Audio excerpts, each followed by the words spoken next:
Hello, welcome to the Talking City podcast coming to you from the Manchester Evening News. My name is Joe Bray. I'm joined by Simon Bajkowski, who is at Manchester City again for another press conference where Pep Guardiola has had to defend his side because on the back of 5 defeats, we thought it was going to go to plan. We thought they needed a big win.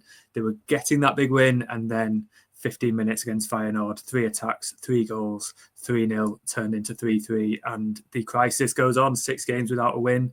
And just what you need up next, Liverpool away. We'll be discussing all of that. It's a really tricky one, Si, because we spend so long talking about City winning every game. I think for us, it's sort of a welcome change that maybe if they're not doing well, it's something to get our teeth into. And it's, we don't want to see City losing all the time, but it's different and it's interesting why this incredible team aren't winning, and then they don't win another game and another one, and suddenly they've completely forgotten how to win. And that was all the more evident against Feyenoord because they were 3-0 up and cruising. Pep Guardiola thinks he can make these changes to think ahead to the next game, and one mistake leads to another and another, and the heads dropped, and they have genuinely forgotten how to win. And I think this is one of the more worrying ones of the run because they're in such a commanding position. Yeah, is it still interesting that they're not winning games? I mean, apparently so, but it's not the best when the fundamental issue is they've just got loads of players injured, because it sounds really boring and it sounds like a big excuse. You're like, why don't you have more players then? And you're sort of like, we got asked this morning about City's poor recruitment this summer. You're like, yeah, it might be poor recruitment, and they might have should have got more players in the summer, but I'm not sure that would have solved the problems they've got at the minute, and I'm not sure that it would have been an issue if they didn't have so many injuries. And yeah, you can account for some of the injuries, but not all of them. They've just kind of been unlucky. But it is fascinating to see this City team where they are, and like the 3-3 against Feyenoord, I completely agree. It's probably the worst of the 6 results, despite them actually getting a point in there, because it's just like really, really inexplicable how they went from 3-0 with 15 minutes ago to 3-3. And probably the most galling point about it is that like it should have been a big rewrite for every journalist there. Because like the Premier League champions 3-0 up against the Dutch team 4th in the league, 15 minutes to go, end up drawing. But like everyone had kind of already written, they don't look like a good footballing side. So it didn't take too much more to sort of change to reflect the result rather than the performance. So yeah, not good. And like you say, not good to have Liverpool away up next. I think as well, the worrying thing was after the first goal, you can see it coming. The first one, he's brought on a teenage defender because he's got no other defenders, and we spoke about the knock-on effect of all the injuries and Rodri especially, and you're moving players out of position as well as just missing those important players. You've got Sips and Pusey plays a not great ball to Gvardiol, who's desperately out of form, plays it short, and suddenly they're back in it.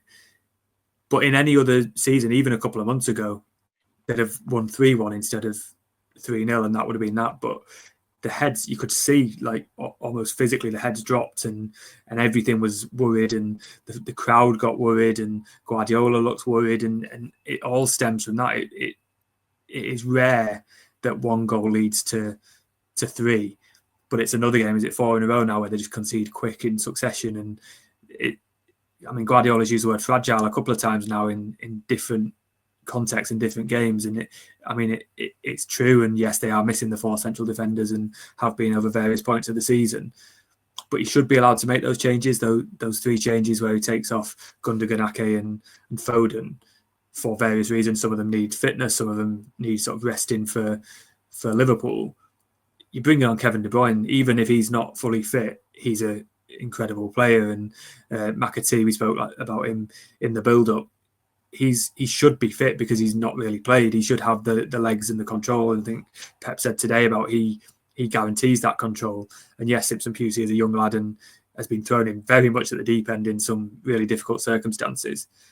But this should be where you do get to throw him in and see what he does. But that's not putting any blame on him. It's just everything drops, and you've got some experienced players on that pitch.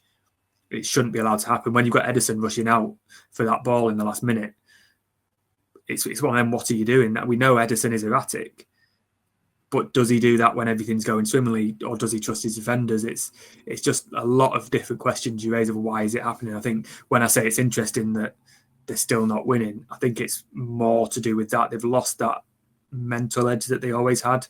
And even earlier in the season, they were conceding first, but quickly they were getting the goals, or they were getting the last minute goals to save a point or a win. Now it's very, very uncharacteristic from a lot of players who are used to winning. And it's I mean, you looked on the bench when Feyenoord got the equaliser. Kyle Walker hasn't played, he's been dropped. He's arguing with the Feyenoord bench over something, I'm not sure what. Everything just seems off, and everyone seems to be feeling the pressure. Yeah, I mean, you put it pretty well. If it's not one thing, it's something else. That is just a factor in everything going wrong. And, you know, Guardiola's had 2 games where he's kind of done a lot of good, but then he's just, the moments of madness that he's had have been so costly, it's wiped all of that out. Ederson has had 2 games where he's made a lot of important saves, but there's just no kind of defending what he's done for the Feyenoord equaliser. And yeah, it's just too much. It's too much for City to handle at the minute. Everything, they can't cope with very much at all, having had 4 seasons, 7 seasons where they've coped with pretty much everything that's thrown at them and brushed it off. It's been difficult to see how they've struggled, because and the thing is, it's just there's no kind of shining light to come through and say, oh well, at least that happened. You know, you can tell Haaland scored 2 goals, but like, he will score 2 goals if he's given that service and the penalty, but it's not made any difference because you've drawn 3-3. So there are no kind of feel-good factors. We spoke to Gundogan after the game, and he was like, well, it was a draw, but it felt like a defeat. And, you know, it's inexplicable why we're in this situation. So everyone around the club basically is at a loss. And we've got Gundogan saying that. We had Kyle Walker coming out after the Tottenham game saying, you know, people need to sort of sharpen up and take responsibility. And it looks like even the captains, and De Bruyne said that they've had meetings in recent weeks to try and improve things. Even those captains who are there, maybe playing or not playing, don't seem to have the answers. And these are players who've been through these tough periods and won these games. And we can always, like you say, come back to the injuries. And if you don't have the players, you can't win or do what you have done, because they're not there. And also the players who are playing look like they're absolutely knackered. And that is, I think, Guardiola summed that up in that he's making mistakes that he wouldn't have made a month or 2 ago, because it's just the pressure, the sort of build-up of things. And, you know, I asked Guardiola about Guardiola, and I didn't even finish the question, and he said, we need to protect him and we need to put our arm around him. And he was the best player on the pitch, and he's young and he'll learn. And that is exactly what you want to hear from the manager. He's not going to come out and dig out Guardiola, because he's clearly someone who's just short of confidence at the moment. But you need a combination of your experienced players to help the younger players through. And like you say, where is the answer coming from? Is it the players coming back? But you've got De Bruyne coming back slowly and he's not starting yet. You need these players like, say, John Stones when he comes back, or Ruben Dias or Nathan Ake. They need those games to do it, and they don't really have those games coming up. No, and that's why there isn't really an end in sight as to what goes on. You know, it would be, and it was interesting. Pep was asked today, you know, could a win on Sunday like kickstart everything going right again? And he said no, it couldn't, because it won't make us stable, because we've not got any players. And even if we win on Sunday, it doesn't mean we'll win 3 days later against Forest. So it's pretty bleak at the minute. You know, it was a very Guardiola was pretty resigned today when talking about everything, which is, you know, a reflection of the fact that they've lost 5 and then absolutely thrown away a win for the 6th game, and they're playing a Liverpool team who look really, really, really good. So Yeah, I think it's the first time since April 2017 they've not been favourites to win a game going into this one, and you can absolutely see why. Yeah, I think everybody who can see games of football over the last month can see that Liverpool are very good and in a lot of form, and City are. The last thing City needed after throwing that game away was to see Liverpool play Real Madrid off the park and make them look like an ordinary side with all the players they had at the disposal. I think one of the sort of criticisms aimed at maybe Pep after that Feyenoord game was those 3 substitutes. He justified it and said we were 3-0 up and cruising. If you can't make those subs now, when can you? In hindsight, obviously, he maybe took his eye off the ball and looked towards Liverpool, so maybe his players did. Can you look at that and say that's where it went wrong? Is there any blame, or is it just a freak thing? I think the way I see it is, if he didn't make it, you'd be asking why didn't he make those changes? Yeah, I think the blame goes fully on the 11 players who are out there. Like, if a manager can't ever make any substitutions because otherwise it will affect the team so much that they mess up, then, it's not a good football club. And I think Guardiola should be allowed to make those 3 subs in that situation every single time. And it's wholly on all of the players who played to do better, because it just shouldn't be happening. And yeah, I would not place any blame whatsoever on Guardiola for that. Obviously, he knows the mentality of the squad better than anyone else, but he clearly thought that sending those 3 players on wouldn't lead to 3 goals being conceded, and I think that's quite understandable. What isn't understandable is the team conceding 3 goals, and it wasn't those 3 players who came on who were responsible for it all. It was players who'd already been on the pitch, really. So it's Guardiola might have to be a bit more circumspect because of things, and we saw, like, when they played Southampton, the likes of McAtee didn't get on the pitch, whereas you might have expected him to. But, like, the manager can only do so much, and I think Tuesday night was firmly on the players. I think he'll have learned a lot about as I say, he keeps saying fragile, just the mentality and the confidence in the squad, because 3-0 at home with 50 minutes to go is when you should be able to think, right, we've got through the bad time, we've got this result, and we can look ahead. And yeah, I suppose we can't have it both ways, where we're saying on Monday that McAtee should be starting more, and then on Friday saying, well, actually, don't play him in that situation, because that is exactly when a player who's not played needs to be coming on and making an impact. Obviously the 3 goals at the end happened. The first 75 minutes or so were better. Feyenoord had a couple of chances and a few misses that you would expect them to score, but City looked more like a City side. Haaland gets a penalty. I'm not sure it was a penalty, but he takes it and his teammates all rush round him and give him that sort of confidence boost. His second goal is exactly a Haaland goal. The way that he runs to get on the end of that is him of Haaland in confidence, and we might not have seen that in recent weeks. Gundogan gets the look he deserves, and you're thinking they're getting a bit of fortune that's completely evaded them. They've got to focus on that first 75 minutes, haven't they? It looked better and it felt like they'd cracked something, and then obviously undid it afterwards. Yeah, they do have to focus on that, I suppose. It's just so hard because there's so little to cling on to, because everything is fleeting before it's swept away by the massive problems that exist.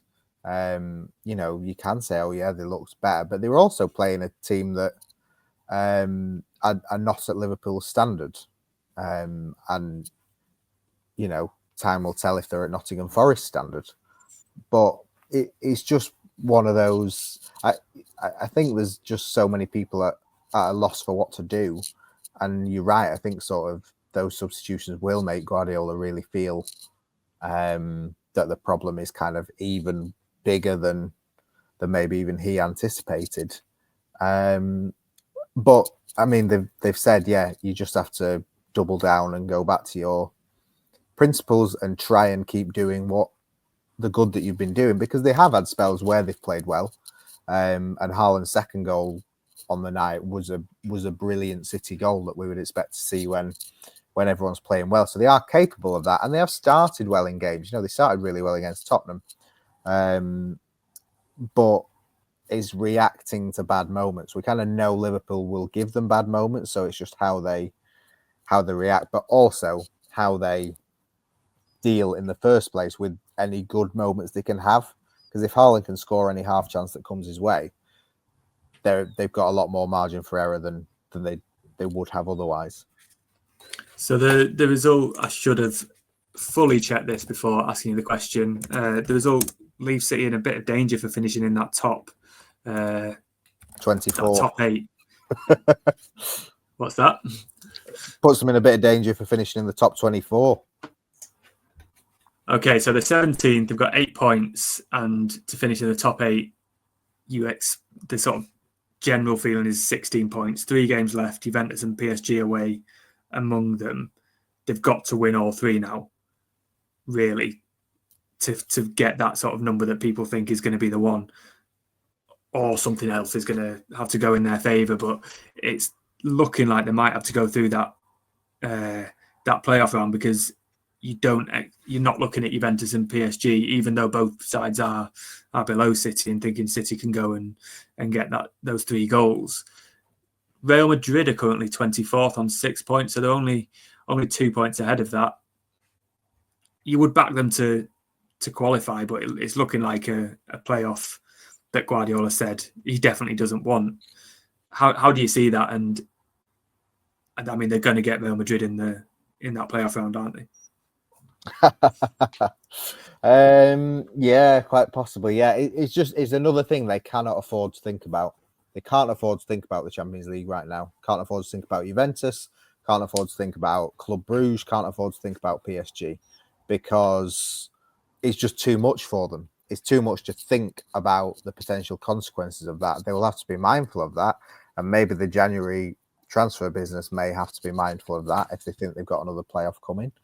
But all they can think about is the few days in front of them, and then the few days after that, and just keep going like that. Because top 8 in the Champions League looking very unlikely, but at the minute they've got to, like, the Champions League battle at the minute is finishing the top 24, because if they play like they did against Feyenoord, and if they play like they did in the second half against Sporting, they're not going to.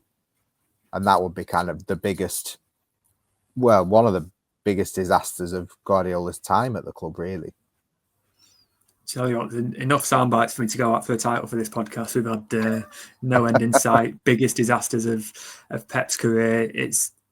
I think he was asked today, when does this run turn into a crisis? And he wasn't having any of it, but it's not long before that will happen. He wasn't having any of it, and then perfectly described what a crisis is in describing his own team. So I think they are in crisis, and they don't know when they'll come out. But that's just the situation they've got to live. There's another one, City are in crisis.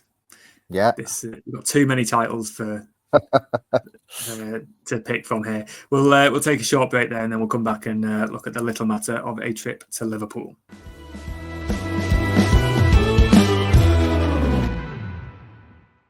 Hello, welcome back to the Talking City podcast. We know what happened against Feyenoord and the 5 games in front.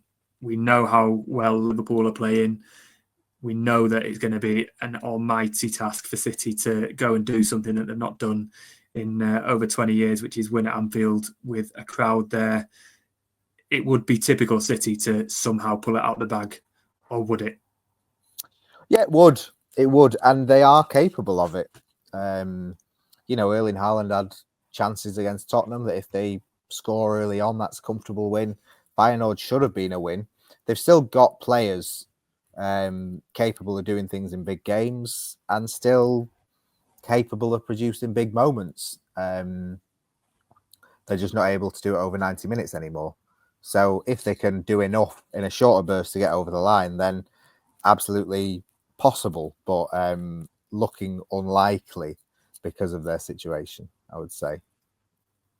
I think what's worrying is that City's weaknesses play very strongly into Liverpool's hands. They've got two fullbacks who are out of form and out of confidence, and Mo Salah, who's very much in form, and your other winger, whether it's probably going to be Diaz or maybe Gakpo, they're both doing very well at coming inside and getting a goal or an assist here and there. You know, the Liverpool midfield looks to be quite balanced and settled at the moment and confident as well. City's midfield doesn't know who's playing where, whose role is what. I mean, Guardiola's spoken about Gundogan being the only option at number 6, but he preferred to play him further forward. Do you play Lewis next to him? But then who pushes into midfield? And there's so many, as we say, knock-on effects. It feels like this balanced Liverpool side and settled Liverpool side is going to pick off City's weaknesses quite effectively. And even Conor Bradley playing for Liverpool against Real Madrid had an absolutely brilliant game in the week, and he played really well at Anfield against City last year. You think, all right, he might play, and then he's out, and Trent Alexander-Arnold's coming back, and any sort of hope that you can cling to, I think, from a City perspective, there's an argument to suggest, oh, maybe not. Maybe Konate possibly isn't going to play. That might be a weakness that Haaland can prey on, but Van Dijk is going to move very closely to Haaland wherever he goes, and that's going to be a really, really good battle to watch as well. It feels like the reason for City not being favourites is very clear. I can see them doing it on the day. If you get Kevin De Bruyne on even for half an hour, him and Haaland can create a goal. Foden often saves his best games for Anfield. So does Gundogan.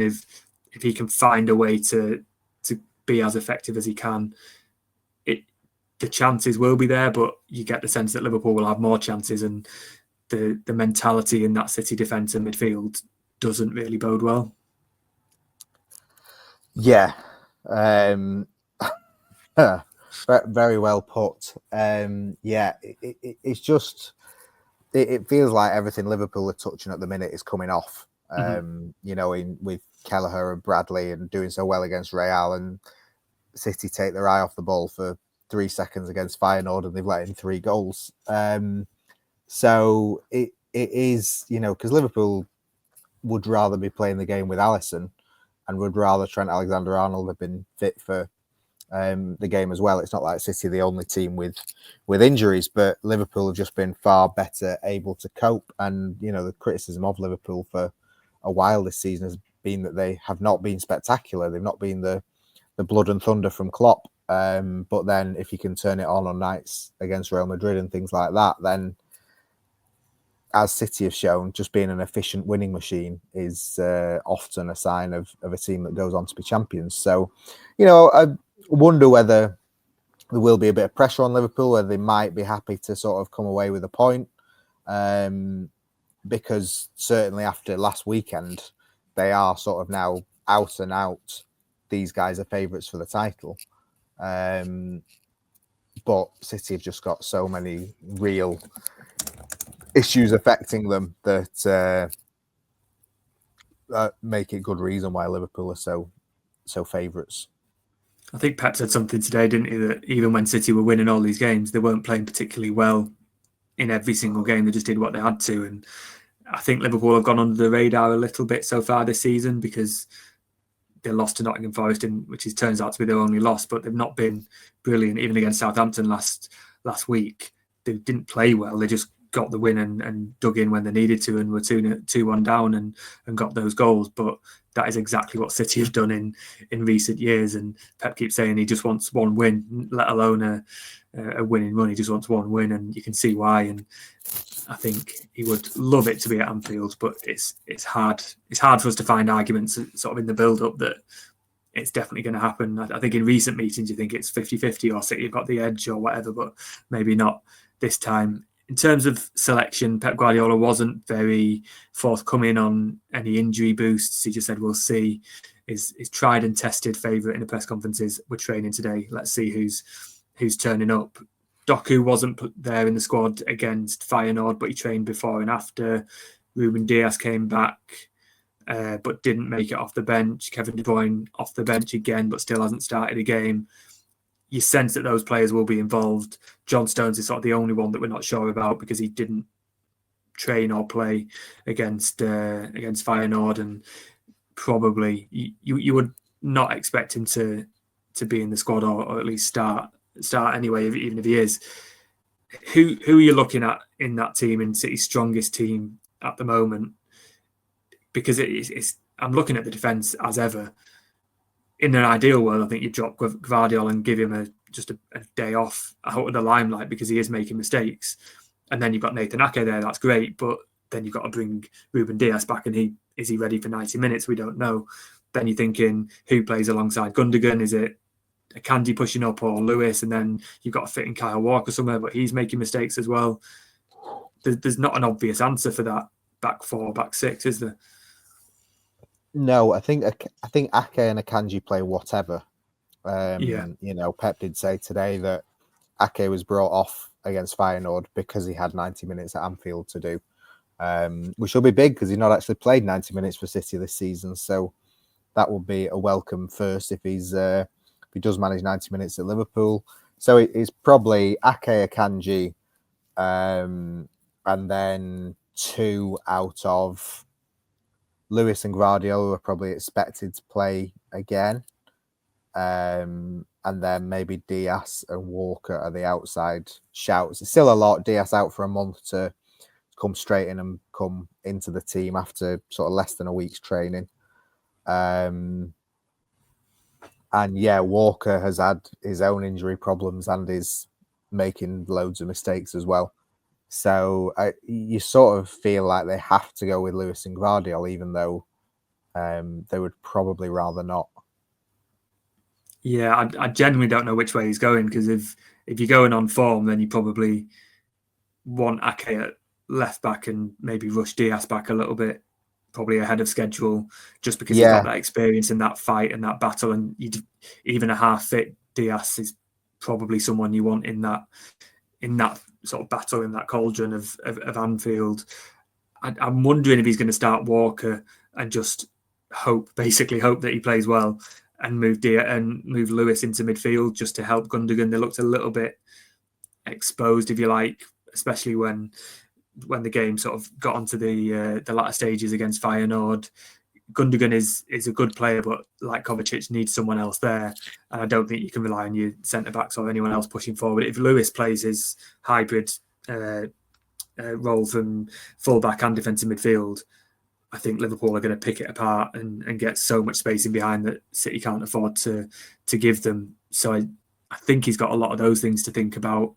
And then it's like, where does Bernardo play? Do you ask him to go in midfield and it's a bit more solid, or do you put him on the wing? Because he looked okay in the first half, especially against Feyenoord, I thought, and it was that sort of treble winning front three of Bernardo on the right, Grealish on the left, Haaland in the middle, and it worked. They looked a lot more fluid. And then you think, does De Bruyne come back? Where does Foden play? And there are a lot of choices, but it's finding that right balance that doesn't leave you exposed on the flanks, but also you want to protect the middle as well, because you get the feeling that Liverpool can cut through City, as a lot of teams have done, just straight through the middle.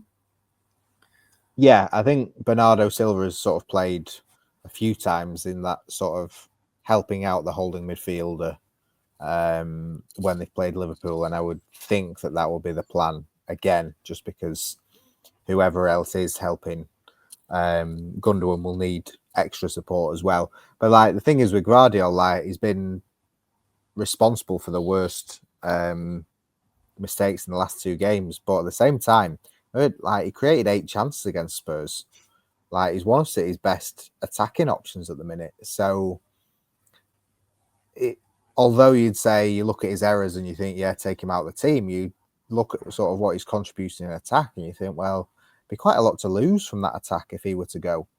Because Ake is probably not doing that. So it is just one thing and another, really. Even if you think taking Guardiola out will help the defence, you then kind of weaken your attack at the same time. I mean, Bernardo and others can step up and have to step up, but I would think it would kind of be a safety first selection at Anfield, trying to get sort of as solid a team as possible. I think what you say about Ake there is he is very good at one-on-ones against good wingers, against Saka, against Salah, against if you want to stop a right winger from dictating a game, Ake is probably the one you want. But with every single of these decisions, it has an effect on 2 or 3 other positions.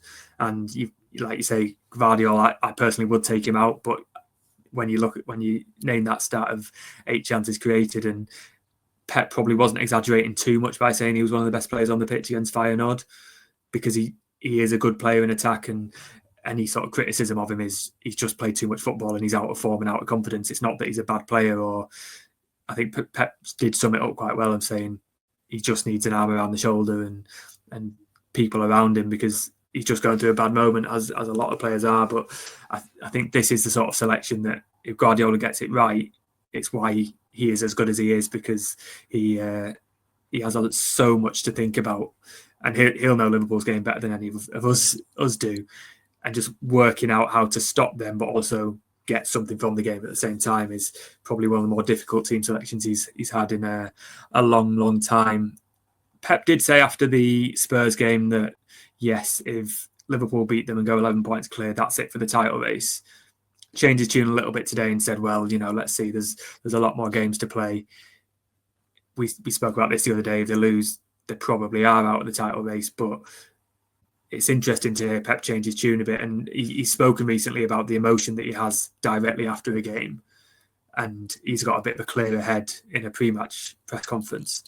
Which do you think it is? What message is he? He's not going to go in the dressing room and say, listen, lads, we're out of the title race if we lose. Yeah. But it's a tough one to navigate, isn't it? Because there's so much at stake with that 11-point gap. Yeah, I mean, I'd say he's consistent in the sense that he enjoys rebutting questions. So, yeah, but also I think he's kind of taken himself out of title race mode. I think he was still in it after Spurs and still fighting and still saying sort of like, we go as a team. And I think today, before the Liverpool game, it just kind of felt like he is saying that they're in no position to think about title races or anything like that, and that they will say that they don't normally, but they will sort of do that as a team that expects to win every week and expects to move themselves closer to sort of getting in a position to win titles. Whereas I think at the minute he kind of doesn't know where City's next win is coming from,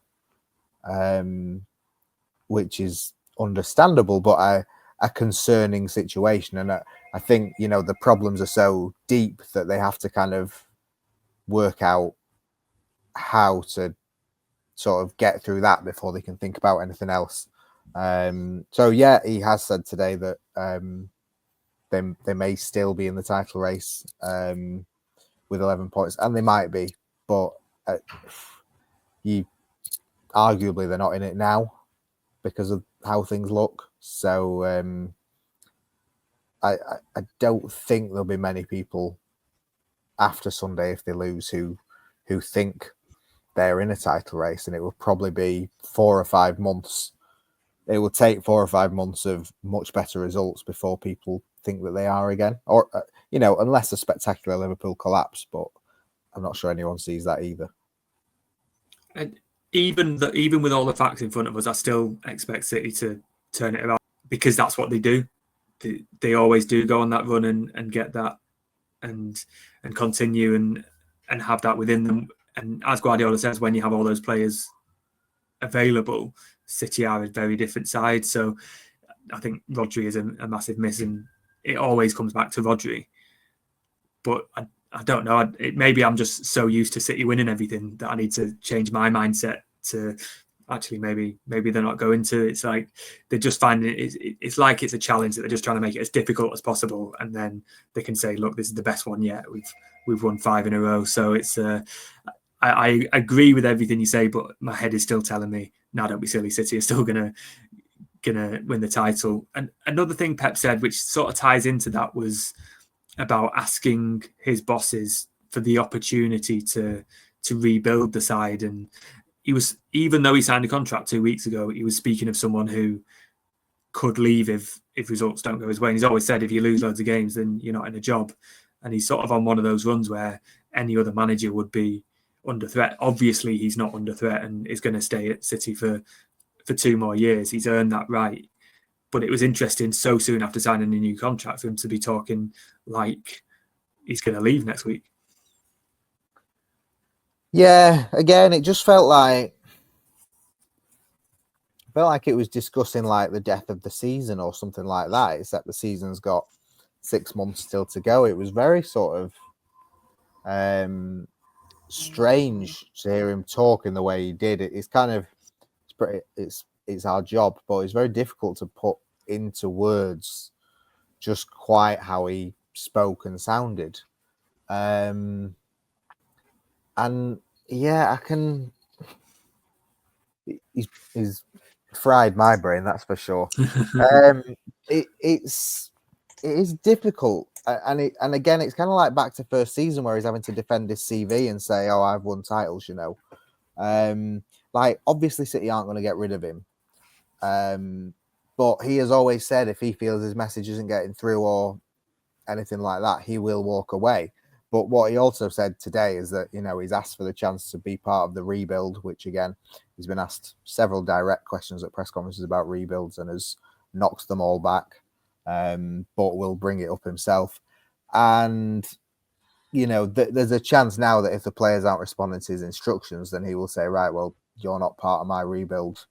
I'll bring someone else in. So he is kind of more secure than ever at City, even though, like you say, it sounds like he's saying, "Oh, I'll leave if things aren't going well. I'll leave if it's not too, you know, if anything doesn't turn round." But it does have the sense of kind of, discussing sort of the end of something before something's actually ended. I just find it fascinating that we spent so long all season saying, "Are you going to stay? What would motivate you to stay? Is it the players? What do you see in the players that will help you?" And that was the question he asked of himself and the players was, do they have the motivation to go for another title?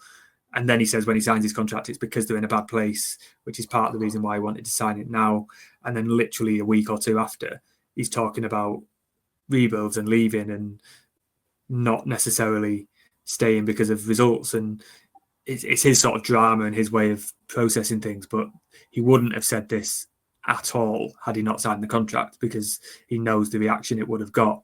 So I think it's interesting that he's saying it now. His words were, I want the opportunity to try. I don't want to run. I want to be there and rebuild the team in many aspects from now on until the end of the season and next season. I want to continue up there. I asked for that challenge. I asked for the opportunity to do it because I feel it. I know what we want to do. I know what we need and what we have to do. In that moment, we don't have the consistency. Obviously, we don't have it right now.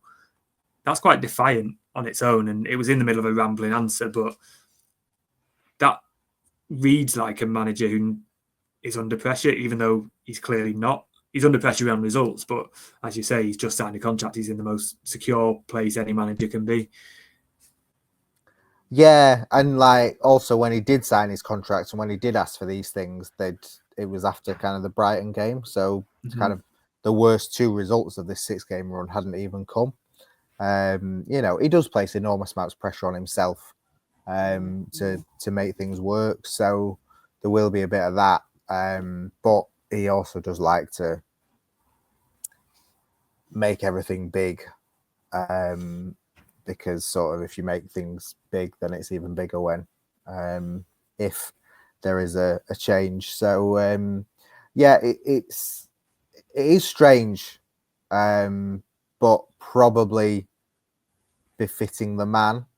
You know, I remember when he just signed his first contract extension in 2018, and there were people who sort of didn't cover him every week who were like shocked and horrified at him saying, well, I might be gone next season if results aren't there or if this happens. And like, why would you not talk up the fact that you're staying for like 3 extra years? Why would you not do that? And it was like, it's just the character that he is.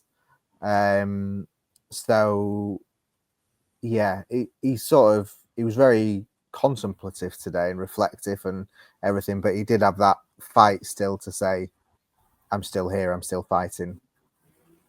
Someone should write a book on this, you know. It's all very fascinating stuff.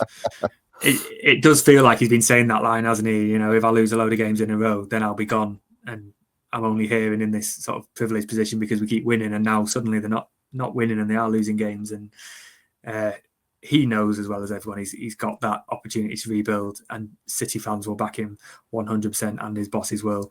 It's just interesting that now is the time he's chosen. I got the impression you were there. You might feel differently, but that he might not have planned to say that sort of thing today. It just came out, and it was a stream of consciousness rather than I'm going to say this and this is going to, for example, distract from our bad run of form. This is going to get the headlines, because he can do that and he does do that.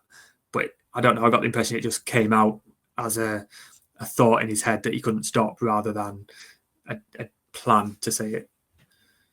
Yeah, and again, I think it fits into the mess that City are in. That, like, if Guardiola didn't have to spend every waking moment thinking about the team and how he fixes all the holes in the team, he would perhaps have time to think about, what do I want to say to the media today? What don't I want to say? Where are my lines? Where are my sort of areas which I'm not going to go into? Whereas he kind of turned up today early for the first time in a good while. And yeah, wasn't very prepared. I mean, I asked him about Rafa Nadal, and the smile on his face when he heard a question that meant he didn't have to talk about his team was sort of the biggest he'd given all day, because it was like, oh right, I can just prattle on about Nadal for 2 minutes and how great he is. But it was like he just wasn't in full control of the press conference as he can be. Yeah, I would agree. It's this is what I mean when I say it's interesting. It's not interesting that City are losing. It brings out a different side that we've not seen in the manager and the players, in just everything we think about the City side. It is different, and it sort of challenges everything we think.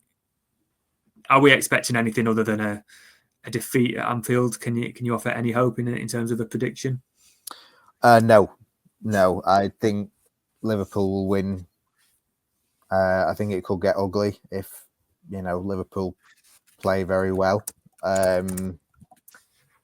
There's a hope of a City win, but you're probably talking 10%, if that.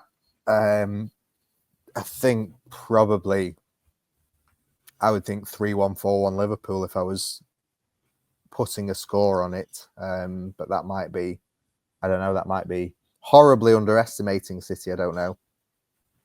I can't see. I wouldn't be confident enough to say, City are going to get a point or a thing. I think if they're going to get a point, it's a 0-0 or a 1-1. It's not going to be sort of an end-to-end game, because if City open the game up, then they're going to concede more chances than they're allowed to create. I think maybe 2-1 Liverpool. I don't think it'll be a walkover. I don't think Pep will let that happen. Whether his players do is another thing altogether.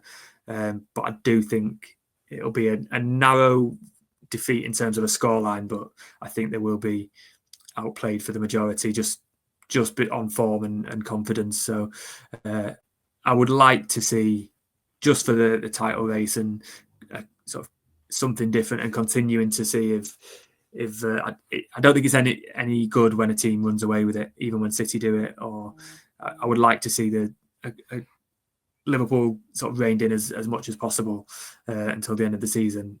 So I'm going to go with a closer game, but I can't see a 3-0 City win or even turning around that long run without many wins at Anfield.